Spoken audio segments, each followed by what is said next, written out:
Kalian semua kelihatan sangat galak hari ini. Ya, tapi aku yang terkuat di sini. Lihat.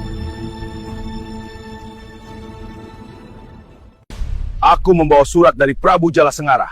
Menyingkirlah! Di Hastina, bahkan angin pun harus menunduk sebelum masuk Balairung. Kerajaan yang sebentar lagi jadi jajahan tak perlu banyak aturan. Apa katamu?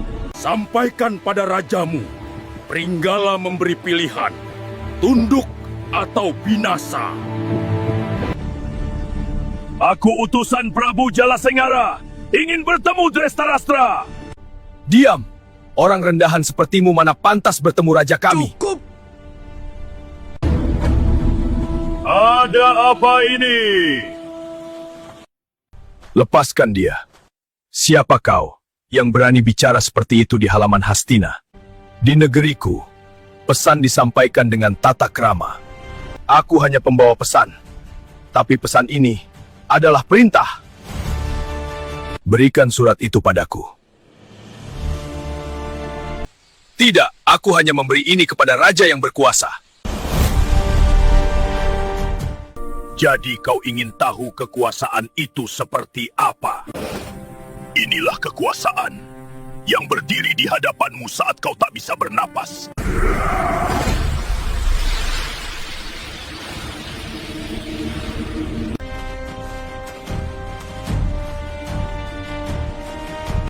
Bereskan sampah ini dari jalan Hastina. Jangan sampai jejaknya mengotori gerbang kerajaan. Begitulah para penguasa. Mereka merasa kuat karena belum pernah dipaksa berlutut. Hastina belum sepenuhnya kembali hening setelah upacara pelantikan. Wewangian dupa masih menggantung di udara, dan suara langkah para bangsawan perlahan meredah di lorong-lorong batu. Raden Puntadewa baru saja menuntaskan penghormatan terakhirnya kepada para sesepuh ketika pintu Balairung terbuka dengan hentakan yang tak biasa. Raden Suyudana melangkah masuk, wajahnya menegang. Di tangannya tergenggam gulungan surat bersegel emas, lambang kerajaan Pringgala.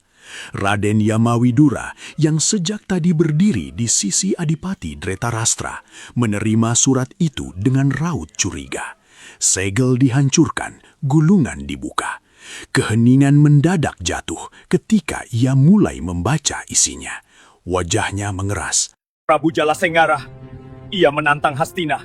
Ia ingin menjadikan negeri kita tunduk pada Pringgala. Secara damai jika kita menyerah, atau dengan darah jika kita menolak.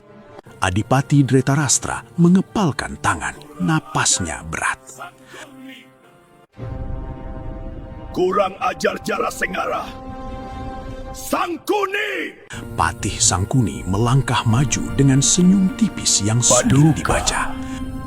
Siapkan pasukan. Jika Pringgala ingin menguji kekuatan Hastina, biar mereka kita sambut dengan baja. Belum sempat Sangkuni bergerak, Raden Suyudana berkata lantang.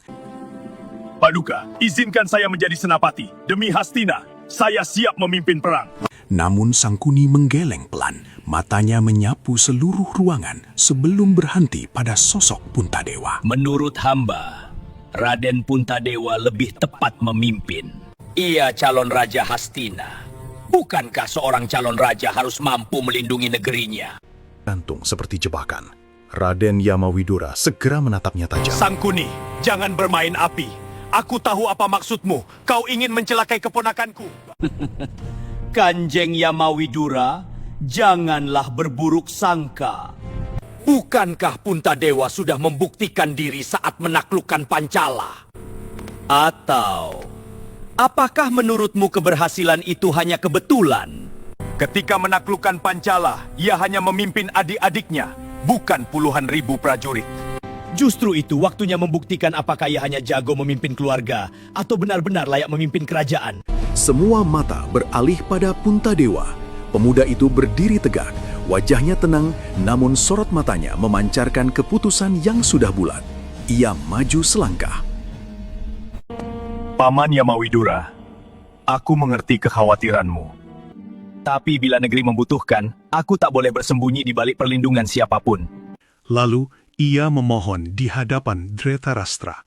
Paduka, perkenankan hamba menjadi senapati menghadapi Prabu Jalasenggara. Sejenak ruangan membeku. Dhritarashtra menarik napas panjang sebelum mengangguk pelan. Baiklah Puntadewa, engkau menjadi senapati, dan Suyudana, kau menjadi wakilnya. Wajah Sujudana memucat sepersekian detik. Perintah itu tak sesuai harapannya. Namun ia menunduk memberi hormat. Daulat Paduka. Sang Kuni tersenyum miring, puas melihat keputusan itu terjerat dalam rencananya.